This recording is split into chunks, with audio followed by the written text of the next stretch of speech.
Selamat pagi jemaat yang dikasihi Tuhan. Kita berjumpa kembali dalam ibadah online GKI Sion Tasikmalaya.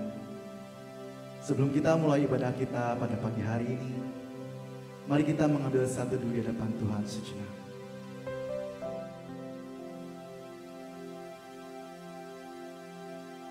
Amin. Ayat pembuka kita pada pagi-pagi hari ini diambil dari 1 Tawarikh 16 ayat ke-8. Bersyukurlah kepada Tuhan, panggillah namanya, perkenalkanlah perbuatannya di antara bangsa-bangsa. Bernyanyilah baginya, bermazmurlah baginya. Percakapkanlah segala perbuatannya yang ajaib. Bermegahlah di dalam namanya yang kudus. Biarlah bersuka hati orang-orang yang mencari Tuhan. Haleluya. Kita akan mulai pujian kita pada pagi hari ini. Kita mau memberikan pujian kita yang terbaik untuk Tuhan. Di pagi yang indah, di pagi yang teduh ini, kita membawa setiap pujian hati kita yang terbaik. Suci, suci, suci.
Segala pujian bagimu Tuhan. Segala pujian bagimu. Segenap nafas muliakanmu. Surga bumi kan berseru. Kuduslah Tuhan namamu. Kuduslah Tuhan namamu. Kuduslah Tuhan namamu.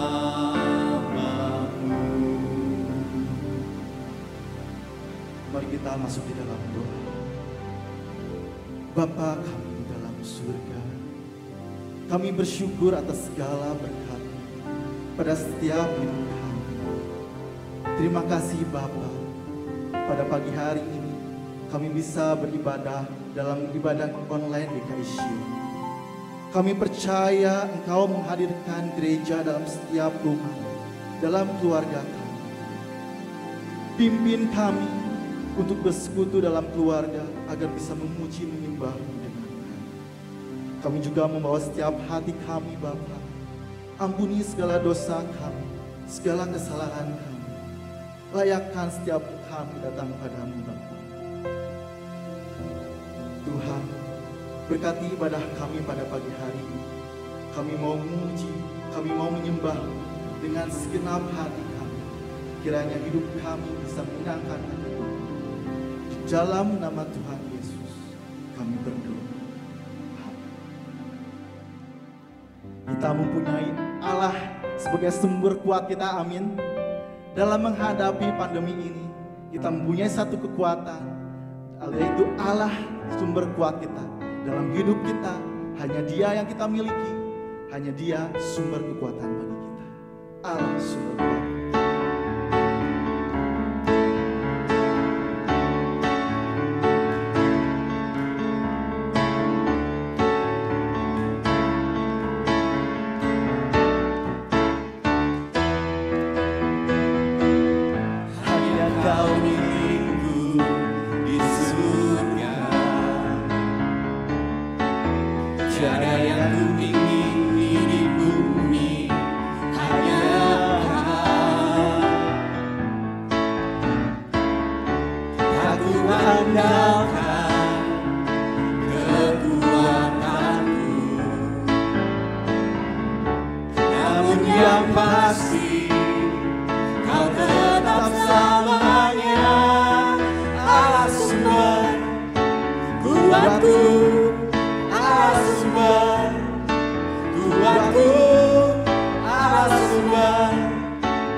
Hanya Kau milikku di surga. Hanya Kau milikku di surga. Tiada yang ku ingin di bumi, hanya Kau. Tak ku andalkan kekuatanku, namun yang pasti Kau tetap selamanya Allah sumber kuatku, Allah sumber kuatku, Allah sumber kuatku dan bagianku selamanya. Allah sumber kuatku, Allah sumber kuatku, Allah sumber kuatku dan bagianku selamanya. Allah sumber kuatku, Allah sumber kuatku, Allah sumber kuatku dan bagianku selamanya.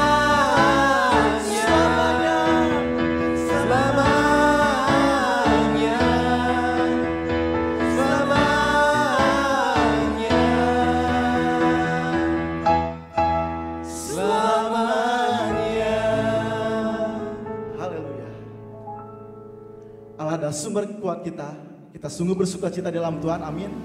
Kita mempunyai kekuatan di dalam menghadapi kita, yaitu Allah sebagai sumber kuat kita. Silakan duduk jemaat yang dikasihi Tuhan.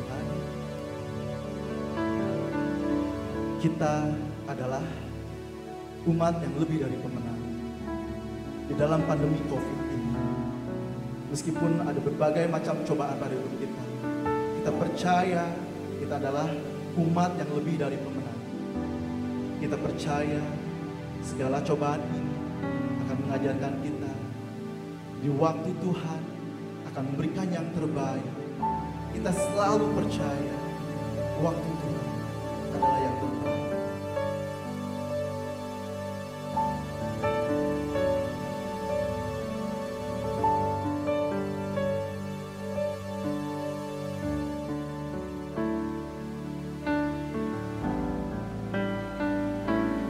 Bila kau izinkan sesuatu terjadi, ku percaya semua untuk kebaikanku. Bila nanti telah tiba waktumu, ku percaya kuasa-Mu memulihkan hidupku. Waktu Tuhan pasti yang terbaik, walau kadang tak mudah dimengerti. Lewati cobaan, ku tetap percaya waktu Tuhan pasti yang terbaik. Bila Kau izinkan sesuatu Tuhan, kami percaya itu semua untuk kebaikan. Bila Kau izinkan sesuatu terjadi, ku percaya semua untuk kebaikanku. Bila nanti telah tiba waktumu, ku percaya kuasa-Mu memulihkan hidupku. Waktu Tuhan pasti yang terbaik, walau kadang tak mudah dimengerti. Lewati cobaan, ku tetap percaya waktu Tuhan pasti yang terbaik. Waktu Tuhan pasti yang terbaik. Waktu Tuhan pasti yang terbaik, walau kadang tak mudah dimengerti. Lewati cobaan, ku tetap percaya waktu Tuhan pasti yang terbaik. Lewati cobaan, ku tetap percaya waktu Tuhan pasti yang terbaik.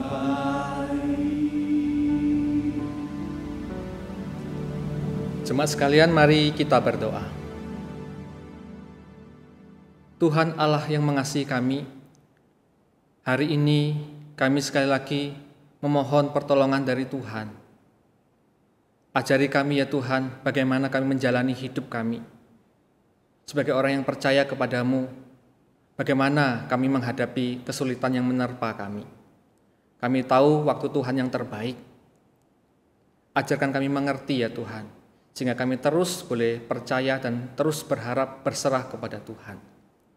Dalam segala ketidakmampuan kami, di dalam kesederhanaan kami, biarlah kami dibantu oleh kuasa Roh Kudus untuk memahami firman Tuhan. Ini doa kami dalam nama Tuhan Yesus kami berdoa. Amin. Selamat pagi Bapak Ibu yang dikasihi Tuhan. Apa kabar semuanya? Semoga selalu sehat dan selalu bersukacita sekalipun kita menghadapi pandemi COVID-19. Saudara, tema khotbah kita pada hari ini adalah lebih dari pemenang. Lebih daripada pemenang. Mari kita membuka Alkitab kita di dalam Roma pasal 8 ayat 31 sampai 39. Roma pasal 8 ayat 31 sampai 39.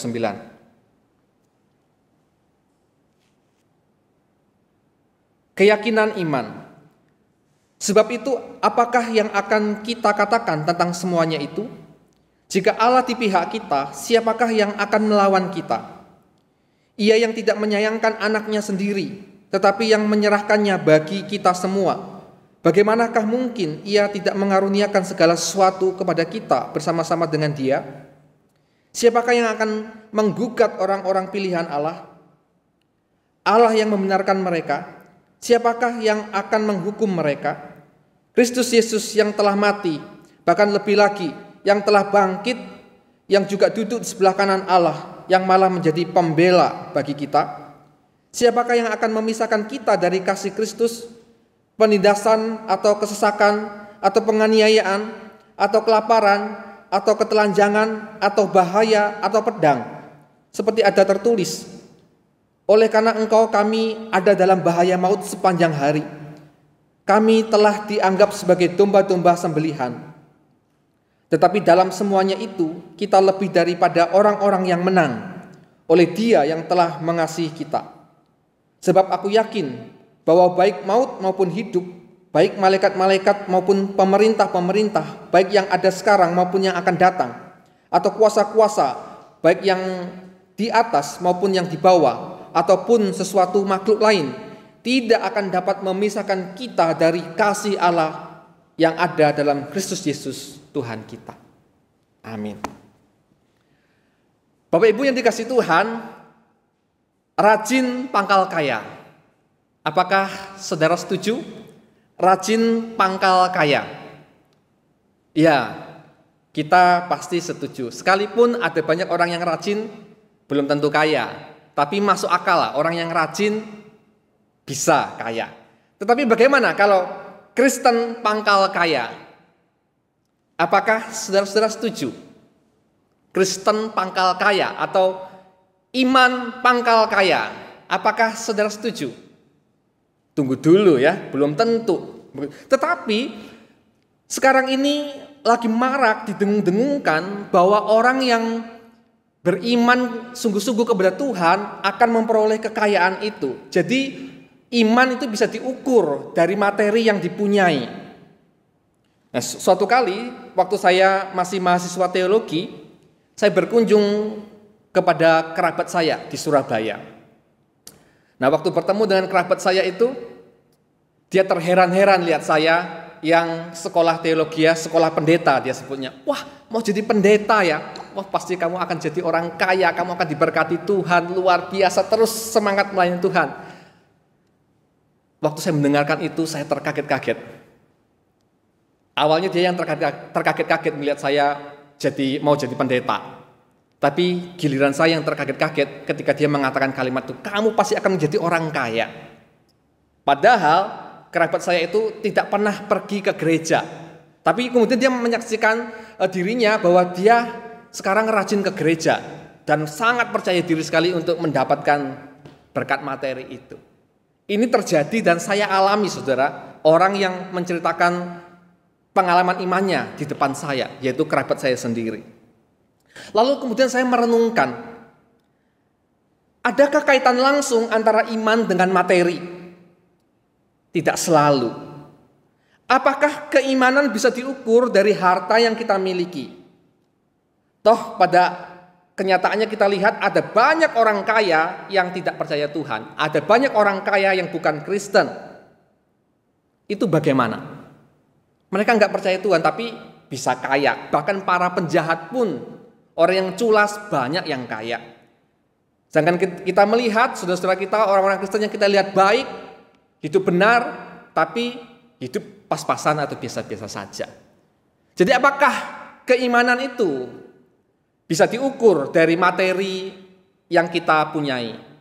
Jawabannya belum tentu. Karena ada banyak orang kaya yang tidak memiliki iman kepada Tuhan, itu juga banyak.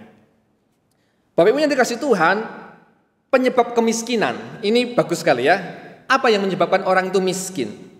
Bisa jadi karena dia malas tidak mau bekerja. Oke? Bisa karena gagal dan bangkrut dalam usaha. Ya, masuk akal. Bisa karena ceroboh dalam sikap dan perilaku. Entah judi atau kebiasaan buruk lainnya. Oke, masuk akal. Tetapi yang terakhir ini, orang menjadi miskin justru karena percaya kepada Tuhan, menjadi orang Kristen, akhirnya dia miskin. Loh kok bisa? Itu dialami oleh jemaat mula-mula, orang Kristen mula-mula. Ketika mereka mengikut Yesus menjadi orang Kristen, karena keimanannya, dia mencari pekerjaan susah, ditekan oleh pemerintah, karena tidak mau menyembah kaisar sebagai Tuhan. Akhirnya mendapatkan kesusahan justru karena menjadi orang Kristen. Ini fakta. Jadi jangan disimpulkan bahwa orang Kristen pangkal kaya. Belum tentu. Jemaat mula-mula mengalami fakta sebaliknya. Kalau kita melihat kehidupan Paulus, sebenarnya dia punya kesempatan untuk menjadi orang kaya. Dia orang yang terpelajar, punya banyak koneksi, relasi. Dia juga orang Yahudi, tetapi memiliki kewarganegaraan Romawi. Artinya tidak sembarangan bukan orang Roma, tetapi memiliki kewarganegaraan orang Roma. Itu artinya orang itu terpandang keluarganya memiliki jasa besar bagi pemerintah, sehingga diberikan kewarganegaraan Romawi itu. Itu Paulus, dia punya kewarganegaraan Romawi. Artinya dia bukan orang sembarangan, dia orang yang terpandang. Dia memiliki kesempatan untuk menjadi orang kaya sebenarnya, dan dia sangat cerdas sekali. Tetapi ia memilih jalan hidup menjadi pengikut Kristus. Dan apa yang dia dapat? Apakah dia kaya? Tidak. Dia miskin. Dan kaya bukan menjadi tujuan hidupnya. Dia pernah mengatakan, sebab bagiku hidup adalah Kristus dan mati adalah keuntungan. Hidupnya kini adalah Kristus. Lalu apa yang dimaksudkan oleh Paulus dengan perkataan kita adalah pemenang, bahkan lebih daripada pemenang? Pemenang kok miskin? Itu kan pertanyaan yang sangat relevan sekali. Loh, pemenang bahkan lebih daripada pemenang, kok hidupnya pas-pasan miskin? Makanya banyak orang yang nggak bisa menerima kalau orang Kristen itu miskin, karena dirinya disebut sebagai lebih daripada pemenang. Saudara, mari kita akan ulas apa maksudnya lebih daripada pemenang.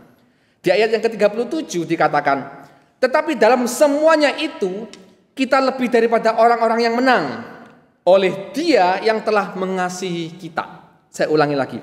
Tetapi dalam semuanya itu kita lebih daripada orang-orang yang menang oleh Dia yang telah mengasihi kita. Kalau dalam bahasa Yunaninya itu adalah kita adalah hupernikao. Hupernikao. Kita melebihi dari orang-orang yang menang. Atau dalam pengertian lain, kita lebih berjaya daripada orang-orang yang berjaya. Dan istilah nikao ini tidak asing bagi jemaat di Roma, ibu kota dari kekaisaran yang berjaya pada waktu itu. Nikao, pemenang, itu yang melambangkan kekaisaran Roma pada waktu itu, di mana dikatakan kerajaan itu adalah kerajaan paling berkuasa, kerajaan yang paling berjaya, kerajaan penakluk. Pasukan Romawi mendapatkan julukan sang pemenang. Kekuatan militernya mendunia sampai berjaya di wilayah Afrika bagian utara, timur, dan barat. Bayangkan saudara, sampai ke Spanyol, Belgia, Jerman, sampai ke Kepulauan Inggris. Di zaman itu kekuasaannya luar biasa sekali. Bahkan sampai dikatakan kemana pasukan Roma bergerak, di sana selalu ada kemenangan besar. Roma memang luar biasa. Dialah sang pemenang itu, kekaisaran Romawi. Tetapi ketika Paulus mengatakan kepada jemaat di Roma yang tinggal di Roma pada waktu itu, kamu lebih daripada pemenang. Artinya kamu lebih berjaya daripada kekaisaran Romawi yang bangga itu. Loh, kok bisa? Alasannya tadi apa? Karena kamu dikasihi oleh Tuhan, oleh Dia yang telah mengasihi kita. Loh, maksudnya apa gitu kan?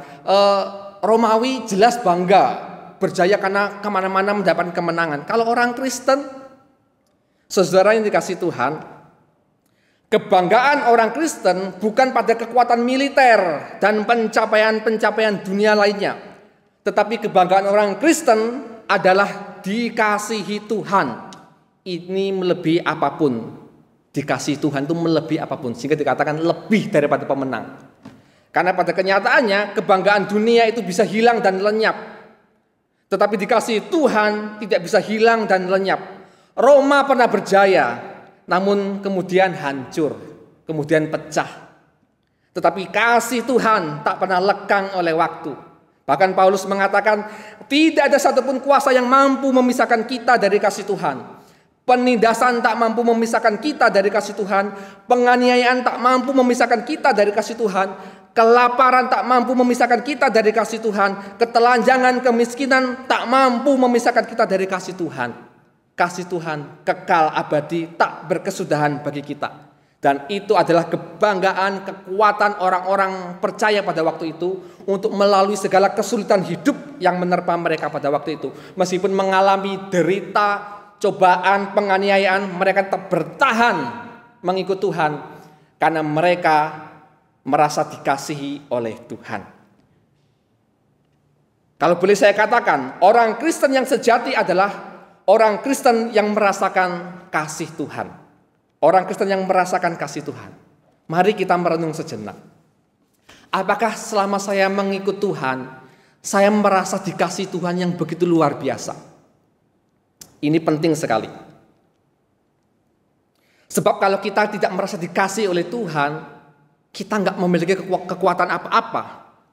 Apalagi saat kita menghadapi pergumulan hidup yang begitu kuat menerpa kita. Apakah saudara merasa dikasih Tuhan? Jemaat mula-mula bertahan menghadapi kesulitan yang mengerikan, kemiskinan, penganiayaan, cemoohan. Tetapi mereka bertahan dan tidak putus asa. Karena mereka orang-orang yang merasa begitu dikasih Tuhan. Saya pernah bercerita, Bapak Ibu yang dikasih Tuhan, waktu saya kecil saya itu sedih sekali. Karena saya sering ditinggal oleh papa mama saya. Waktu saya bersama dengan papa mama lebih sedikit daripada saya hidup sendiri. Bahkan ketika saya masih kecil, saya sering tidur malam sendiri. Kalau tidur malam berharap segera cepat pagi. Dan di dalam malam yang gelap itu seringkali saya menangis sendiri. Sekolah saya tak pernah sarapan dan tak pernah membawa bekal. Saya tahu apa artinya perut lapar, saya ngerti apa artinya kesendirian, kesepian. Saya tahu apa artinya dihina orang. Tapi lagu sekolah minggu yang selalu menghibur hati saya, yaitu rumahku ada di dalam surga. Saudara tentu tahu lagu itu. Liriknya begini, rumahku ada di dalam surga, di tempat suci dan mulia. Kalau hatiku sedih dan susah, ku ingat rumahku di surga. Bapakku ada di dalam surga, di tempat suci dan mulia. Kalau hatiku sedih dan susah, ku ingat Bapakku di surga. Saudara, saat saya menyanyikan lagu itu, waktu masih kecil itu, makin saya menangis. Karena saya merasa begitu dikasihi Tuhan, bahwa rumah saya ada di surga, Bapak saya di surga, melihat penderitaan saya. Saya merasa begitu dikasihi Tuhan. Saudara, kasih Tuhan itu adalah kekuatan yang besar bagi kita untuk menjalani kesulitan hidup yang menerpa kita. Kasih Tuhan, di dalam kasih Tuhan itu ada pengharapan, ada kekuatan, akhirnya muncul iman, sehingga kita selalu bertahan. Sekalipun kita menghadapi kesulitan yang paling berat sekalipun, tetap bertahan. Karena kasih Tuhan lebih dari segala sesuatu yang kita alami.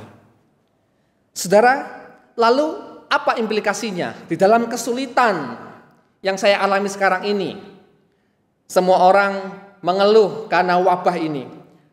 Lebih daripada pemenang, orang yang dikasih Tuhan itu bagaimana meresponi kondisi seperti ini. Mari kita meneladani Paulus. Paulus dalam 2 Korintus 6 ayat 10 dia mengatakan begini. Sebagai orang yang berduka cita, namun senantiasa bersuka cita. Sebagai orang yang miskin, namun memperkaya banyak orang. Sebagai orang yang tak bermilik, namun memiliki segala sesuatu. Jadi ada 3 hal yang kita bisa lakukan sebagai orang yang lebih daripada pemenang saat kita menghadapi situasi sulit yang menerpa kita. Yang pertama, meski berduka cita, namun senantiasa bersuka cita. Saudara, kita bersedih, oke. Tapi ingat, kasih Tuhan jauh melebihi apa yang kita alami. Tetaplah bersuka cita.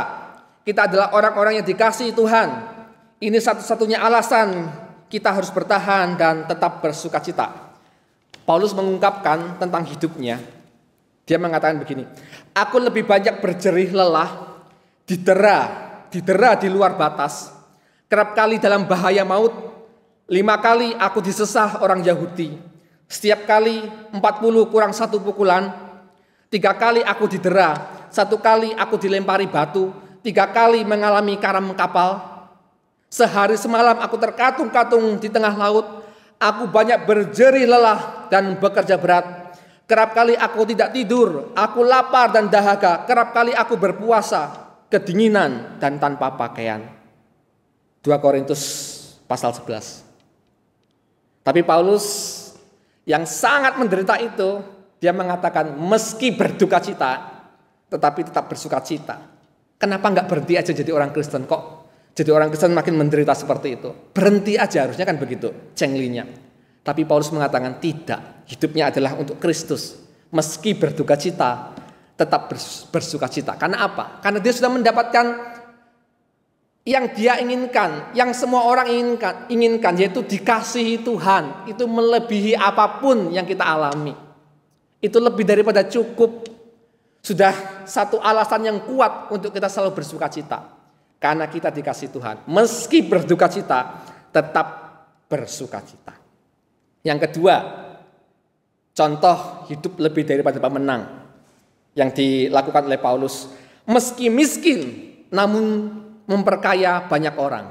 Meski miskin, namun memperkaya banyak orang. Jadi yang memperkaya banyak orang bukan hanya orang kaya, tapi orang miskin juga bisa memperkaya banyak orang. Perekonomian kita mungkin terganggu hari ini. Namun ingat, orang Kristen bagaimanapun keadaannya harus selalu menjadi berkat.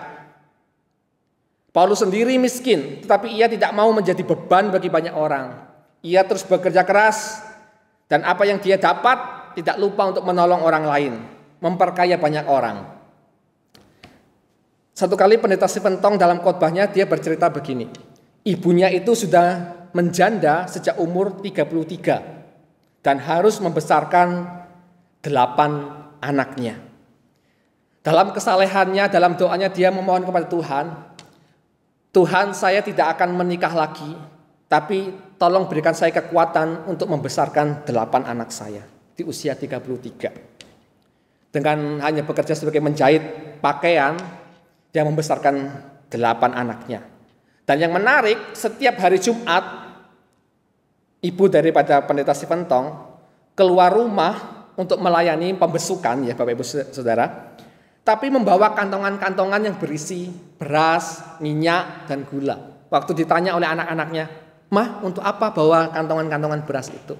Mamanya menjawab, "Memang kita hidup susah, tetapi waktu mama membesuk orang di luar sana, ada banyak orang yang lebih menderita daripada kita. Kita harus berbagi kepada mereka." Setiap Jumat, Bapak Ibu Saudara yang kasih Tuhan, membawa kantongan-kantongan beras diberikan kepada orang-orang yang dia jumpai. Kemudian di hari Sabtu, mamanya bangun pagi-pagi, dia berdoa dan berpuasa, berdoa bagi 5 anaknya yang melayani Tuhan jadi pendeta. Kemudian di hari Minggu pagi-pagi, berdoa berpuasa mamanya. Untuk apa? Mendoakan seluruh hamba Tuhan dan para pendeta di seluruh dunia. Ini yang saya maksud, meski miskin, memperkaya banyak orang. Kita juga hari ini juga bisa seperti itu. Meski perekonomian kita terganggu, tapi itu bukan menjadi penghalang bagi kita untuk membantu orang-orang di sekitar kita, untuk berbagi kepada orang-orang di sekitar kita. Tak harus berupa materi, tapi bisa kepedulian, perhatian kita, dorongan, memberikan semangat, doa kita kepada mereka. Itu yang kedua, lebih daripada pemenang yang bisa kita lakukan. Yang kedua itu meski miskin namun memperkaya banyak orang. Yang ketiga, meski tak bermilik tetapi memiliki segala sesuatu. Meski tak bermilik tetapi memiliki segala sesuatu. Ini artinya orang yang hidup selalu dalam keadaan bersyukur. Memang di dunia dia tidak memiliki apa-apa, tapi di dalam Tuhan dia memiliki segala sesuatu, yaitu kasih Tuhan yang dia alami itu, sehingga terus hidupnya bersyukur. Ada banyak orang kaya selalu merasa kurang, merasa tak memiliki apa-apa. Tapi orang yang di dalam Kristus, orang yang dikasihi Tuhan, meski tak memiliki apa-apa, dia merasa memiliki segala sesuatu. Karena kasih Tuhan lebih dari segalanya. Jadi yang saya simpulkan, lebih daripada pemenang, aplikasinya dapat kita wujudkan dalam 3 hal. Yang pertama, meski berduka cita, tetap bersuka cita. Yang kedua, meski miskin, tetapi memperkaya banyak orang. Yang ketiga, meski tak bermilik, tetapi memiliki segala sesuatu. Selamat menjadi orang yang lebih daripada pemenang. Amin. Mari kita berdoa. Bapa kami yang bertata dalam kerajaan surga, ajarkan kepada kami ya Tuhan, sekalipun kami tak memiliki materi yang begitu melimpah, apalagi di tengah-tengah kondisi wabah ini, biarlah kami boleh menjadi orang Kristen yang lebih daripada pemenang itu, di mana kami merasakan begitu dikasih Tuhan, meski berduka cita, kami tetap bersuka cita, meski kami miskin, tetapi kami memperkaya banyak orang. Dan meski kami tak bermilik, tetapi memiliki segala sesuatu. Dan hidup selalu bersyukur kepada Tuhan. Ini doa kami, dalam nama Tuhan Yesus kami berdoa. Amin.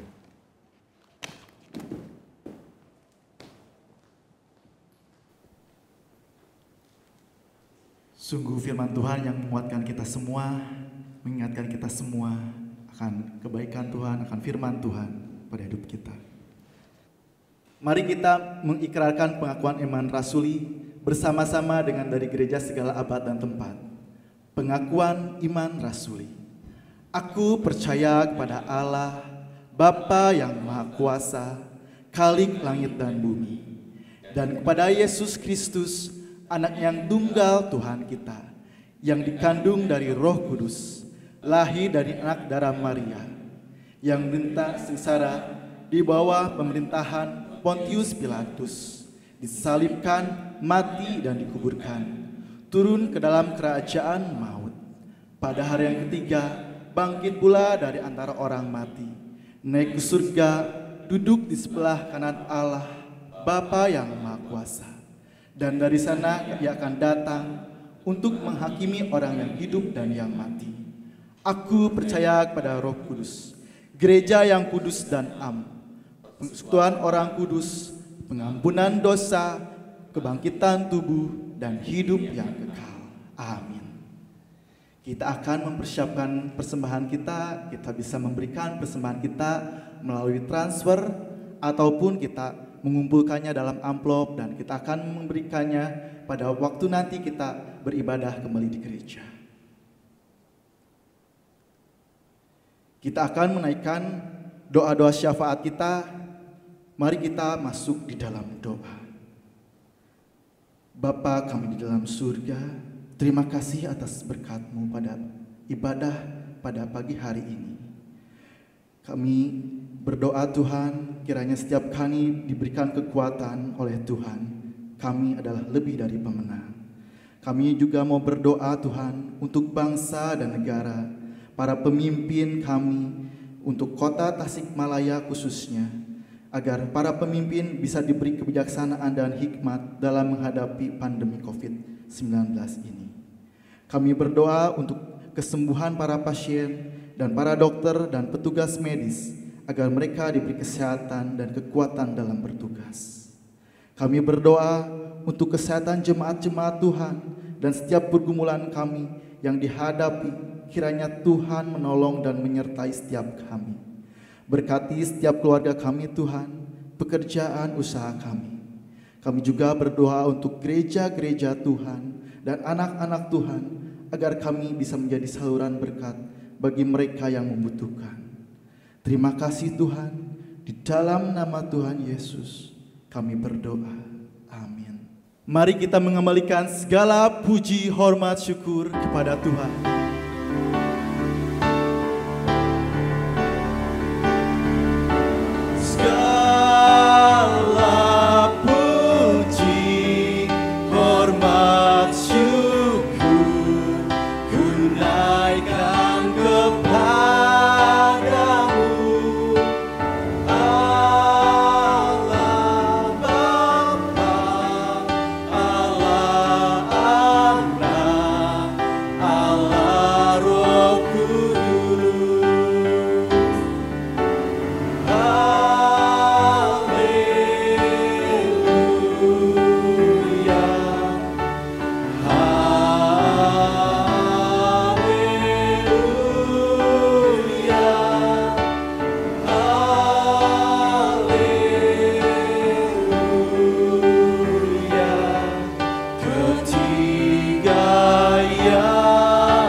Sidang jemaat, arahkan hatimu kepada Tuhan, terimalah berkat Tuhan.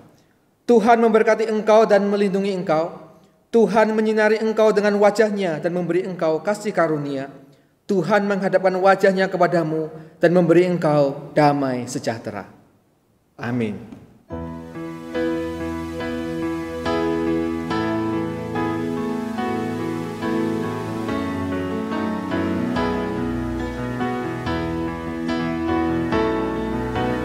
Shalom, shalom, damai Allah turun ke atasmu sekarang. Shalom, shalom, damai Allah sekarang dan selamanya. Seperti sungai yang mengalir, lembut gemercik, seperti burung merpati, damai surgawi. Shalom, shalom, diberkatilah kau sekarang. Berkat atas nama Bapa, Putra, Roh Kudus.